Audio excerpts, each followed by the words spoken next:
God said in the end times, he's going to bring them back. And that's the key. That is really the central key of the end time. End times, Israel back, end times. But what people don't realize, all these things were set in motion. It's about 150 years ago, something happens.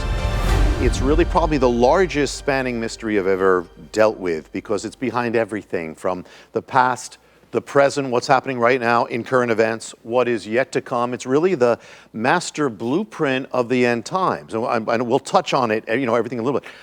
It is so precise that, like some others, it gives the exact years of events. It gives the exact dates in some cases. And I'll give an example of kind of like the streams of these mysteries. One is the Jubilee mysteries, and that is that, we know the Jubilee. In the Jubilee, you get back what you lost. You go home. You return to your ancestral land. Well, Israel, for 2,000 years, the Jewish people have lost their land, more than any other. But God said in the end times, he's going to bring them back. And that's the key. That is really the central key of the end times. When you see Israel back, we know that.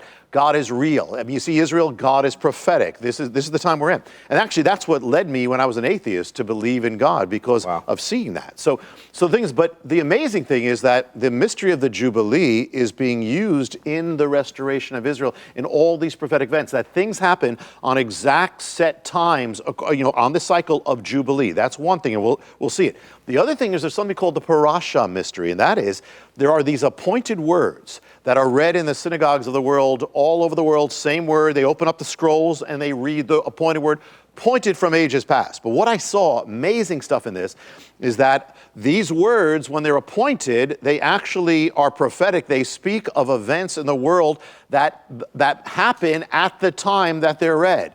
In fact, there are things happening in the world, and they're in the scroll when it's read. Key events, in some cases to the week, in some cases on the exact day. Wow. And so you'll see it. And I'll just give you, a taste of that. So the story in a nutshell, because we talked about the story, is just that, a man has visions, is looking for a man on a mountain called the oracle, And the oracle is going to reveal these things. These are the mysteries of God. That's the way of delivering it.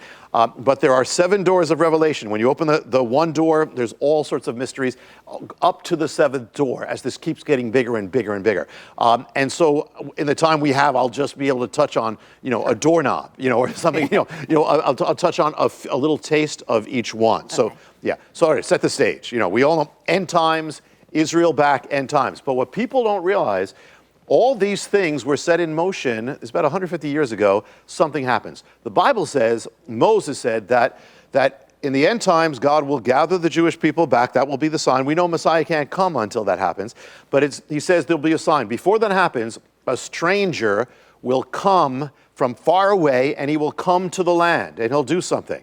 Now, amazing, this is it. What happened this is about 150 years ago. A stranger comes from far away, comes to the land of Israel. It is a desolation, as God said. It is wasted. It's hopeless.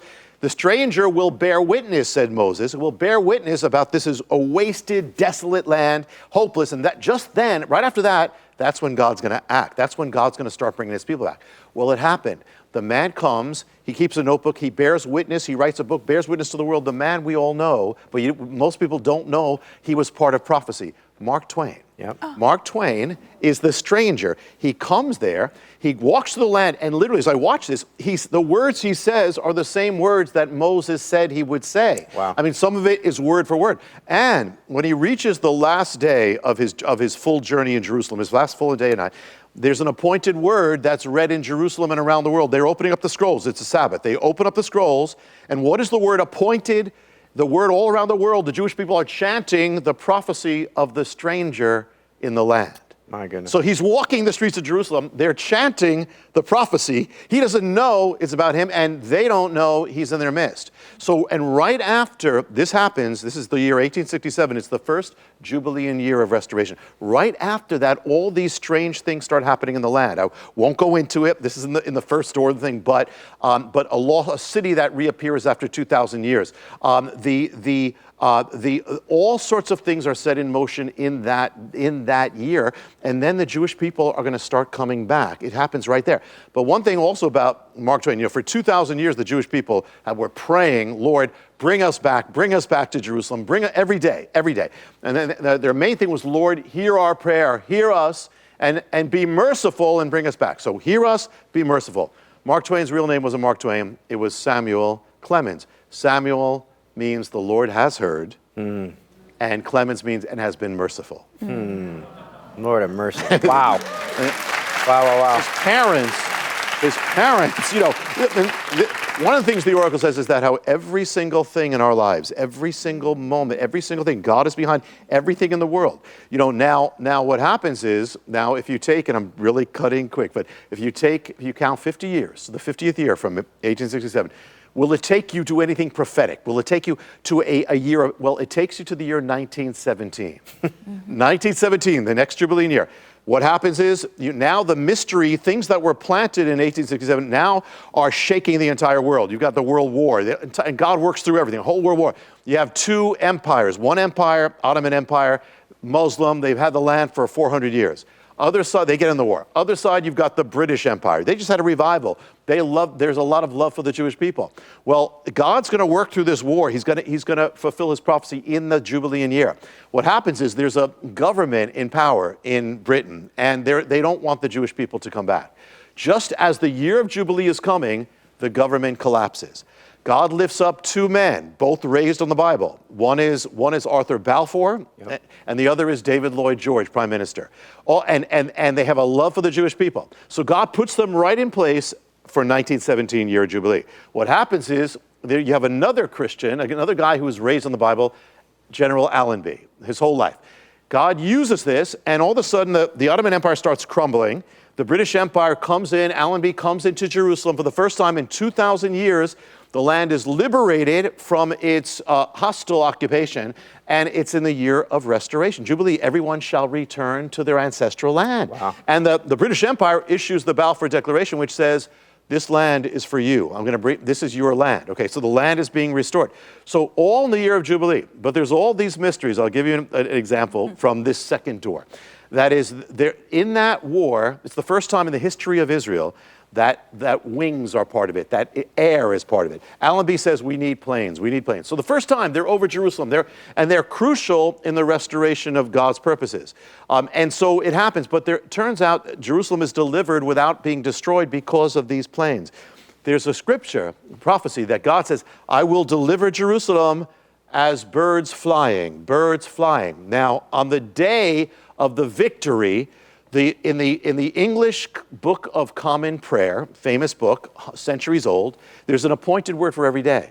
All the Allenby soldiers are opening up their Book of Common Prayer, and the prophecy what's for that day is, I will deliver Jerusalem as birds flying. And the squadron that was crucial in this, their motto on their planes, on their insignia, was, I spread my wings and I keep my promise. There's a number in Daniel that's the number of the end of the occupation. It says at that time, those who are occupying Jerusalem, occupying the land, they got to leave. The number is 1335 at the very end of Daniel. It talks about days and something for the end times. But 1335 is the day that the occupier has to leave, or the time, the number.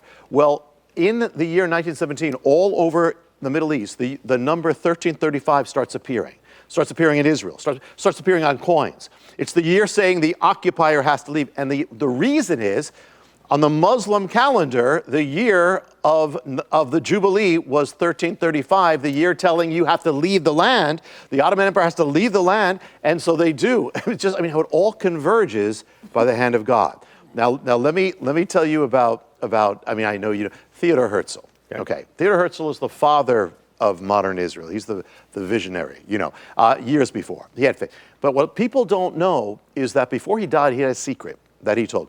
When he was a little boy, or a boy, he had a dream of the Messiah. Now we know Jesus said he's not coming again until the Jewish people are there and they say, Baruch haba, blessed is he. Okay, so they have to be back. But he had a dream of the Messiah, and the Messiah said, this boy is going to prepare my people for my coming. And Theodore Herzl is the one who led them back to Israel. And now he gathered together this Congress, this Zionist, he started Zionism, moved to go back to Israel, and he writes a prophecy. Right after he has it, he says, today I founded the Jewish state. Now, this is years before. He said everybody would laugh.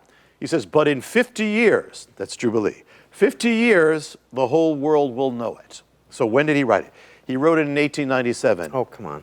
Fast forward, what's the 50th year? 1947, the year that Israel is voted back into the world, to the year. Wow. But not only that, guys, not only that, but when I look closer, I saw that the resolution where the UN voted Israel, the plan, has a date on it. September 3rd is the day of that. So when you go back, when Herzl wrote the prophecy, he put a date on it. The date was September 3rd.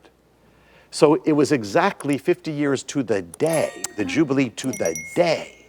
I mean, that's how exact God is. How can you put this together?